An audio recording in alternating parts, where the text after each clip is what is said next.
Well, hello and welcome to my little book corner. Today we are going to be reading some of the best books of 2024.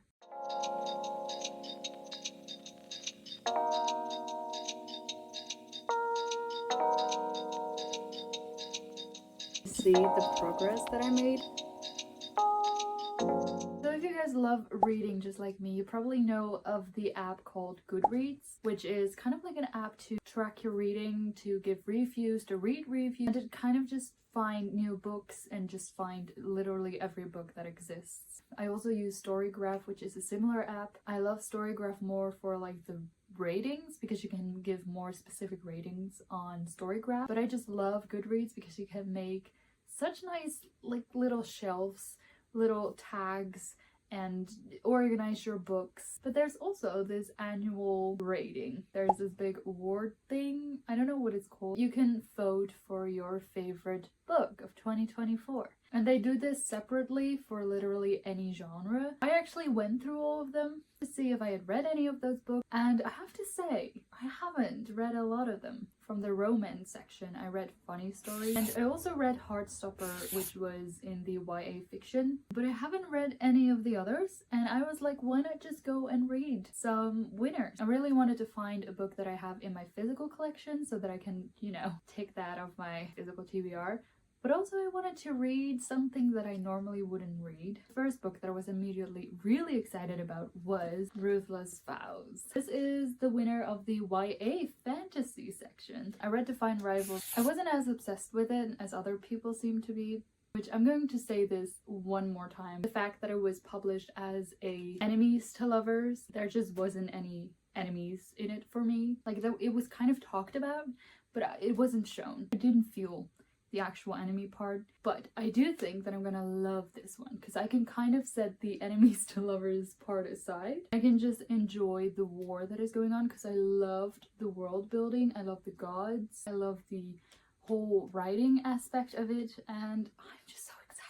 Now another book that I want to pick up because I don't read that genre really often is The Ministry of Time. I haven't read a science fiction book in a while. The Ministry of Time has been on my want to read Goodreads shelf for the longest of time, so I think I'm gonna try that one as well. Now I have some other options. I think I want to do a historical fiction as well because I don't read that as much either, but I do really love it when I do. So maybe I will read The Woman by Kristen Hanna. I'm just really excited because these are some of the most loved books of 2024. So I'll have to like them, right?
Update. I did pick up the Time Ministry, the Ministry of Time. I have it on my reader, so when I was on a train or something, I could just read that instead of having to bring a physical book with me. And I think I'm like 20% in, so I'm actually going strong. It is a little bit harder for me to get into and to stay into because it's not like a full-on fantasy, cool, like a lot is going on. It's kind of just the day-to-day life of the one who's in the Time Ministry. I don't know how to explain the plot, but it's science fiction. There are people from the past that have come to the future to kind of like as an experiment, and this person which we are following is a bridge of someone from the past. So she kind of has to monitor everything that he does physically, mentally. I don't know if there is going to be a different plot or anything, or if I'm just following this because I am interested. I'm now gonna get ready for work.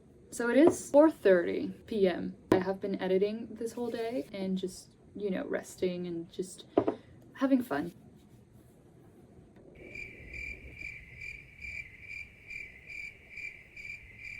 I also wanted to do a little update on my school auditions. I have secured a spot on a particular school. So I had 4 schools, all of them kind of like different topics, different educations. One of them had like really early on auditions and a fairly short process. They accepted me. Now another one actually already denied me, which they haven't done before this early. I might be kind of taking that as a sign and maybe accepting that it won't be the place for me. I have another one at the same school, another education. That one has to start yet. I think the upcoming week is like the week they're going to decide who gets to participate in the auditions. And then I have another one, which is a writing one. That one is far away in April. The one that denied me was like music theater, which was the thing that I really wanted to do. I guess I won't be doing that next year. But the one that accepted me was a really broad education, which has making theater, researching, teaching. It's really broad, really technical, really just like finding your own way in the theater world and in like the artist world. So I think I'm going to go with that school. So I have one that accepted me, one that denied me, and 2 that I have no idea. I'm going to go and get a little walk in and then eat and get to work, and then I'll get back to you.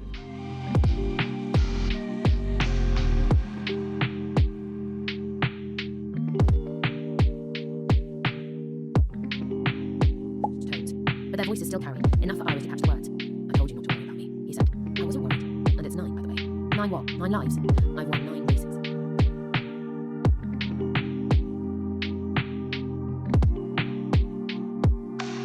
A really fun thing while you're listening to the audiobook to see the progress that I made from the moment that I was listening. So let's see.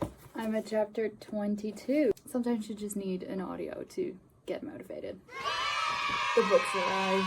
I got Onyx Storm. I'm so excited to get to this world. I'm not quite ready yet to step into this. I just loved Fourth Wing. I just love the universe. I got Emily Wilde's Map of the Other Lands. This is the second one in the Emily Wilde series. This has more of a spring vibe almost. I cannot wait to read this as well. I feel like I have so many books now on my physical TBR, and there are some more to add. I have got Meet Me at the Lake. I have loved Carly Fortune's books.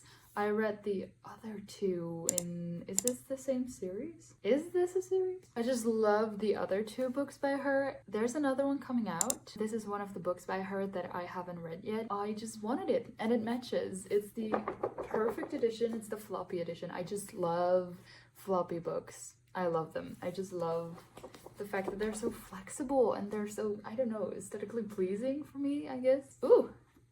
Feels really heavy for some reason. It's really satisfying. I've never felt this kind of weight with a book before. This is really fun. It's Phantasma by Kaylee Smith, but this dark romantasy has been a favorite of a lot of people. I don't necessarily know what it's about, but let's hope it's going to be good. This next one is also a really popular book talk book, I think. Quicksilver. So this has been on my like book shop. I see it everywhere in bookstores. I see it everywhere on Book Talk, BookTube, Bookstagram. I just see it everywhere. I was searching for maybe like a different cover. I just don't like phases on the cover. Maybe it could pass. It does look a little bit drawn. I just don't like real people on my cover. But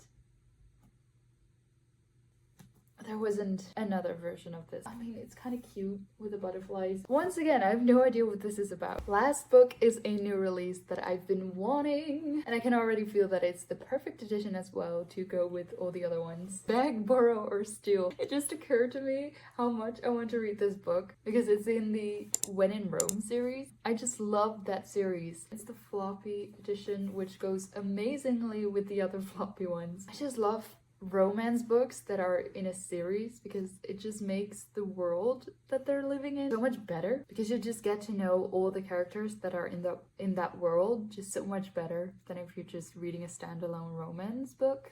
I want to read these all.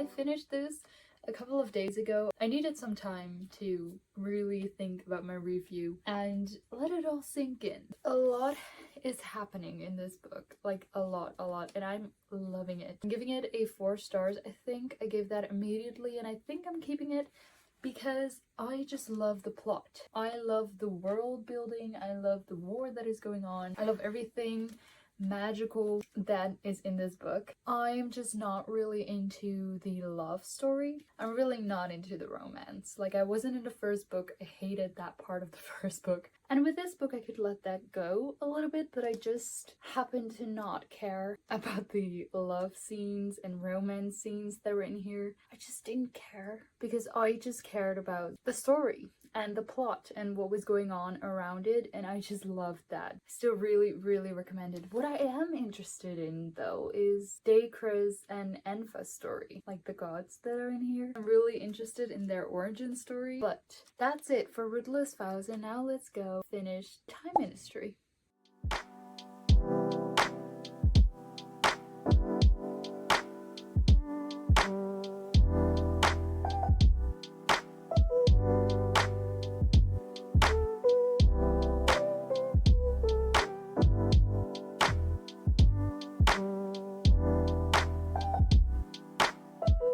I just finished The Ministry of Time. I have no idea what to think right now. I had a hard time getting through it, but I did get through it, and I actually liked it. I really liked it.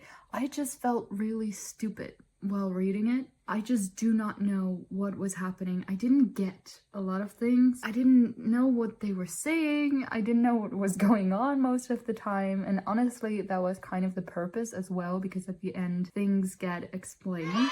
And it makes sense now. Like, if you would reread the book, it would make sense. It's not like I was trying to unfold the plot, because I was like, I'm not smart enough to unfold this. I'm just gonna see what's going to happen. But I also just felt, while reading it, I just felt like I didn't really get what they were saying or what was talked about. I just don't know what was happening. I don't know what to rate this. It was really well written. I loved the ending. Like, the closing page, amazing. That closing page just made everything make so much more sense and just make me feel kind of okay about the thoughts that I was having throughout, because I just did not know what to think about a lot of characters, especially the main character, because I just didn't know what was going on half of the time. They didn't either. So it was kind of the journey that you had to go through. I did have a really hard time picking the book up again until I got at like the last chapters. Really, I was like, oh, now things are happening, like really happening. I felt like it wasn't the book for me. I do get why people love this and why this is a 5 stars. The writing is amazing, the plot is amazing, and I really like the journey. And no, I don't have that feeling that I would ever pick it up again, that I will ever think about it again. I mean, I will, because I don't know what is going on. I think I'm gonna give it a 3.75 because I don't want to give it lower because it is really good. So if you do love science fiction and things with time traveling and stuff, it's a slow-paced book. It's really technical, it's really scientific. If you love those kind of things, you're really gonna love this book. That was The Time Ministry. Nope, The Ministry of Time. I'm now editing this video and I realized I never filmed an outro and I kind of cut off the video really randomly. So here I am. So I hope you liked the video. It was kind of like a catch-up. I also had a bookish haul and a life update, and I really had a lot of fun with these books because I can now cross a series off my list, and also I read a book that I never otherwise would have read. And then there's only one thing left to say, and that is on to the next video.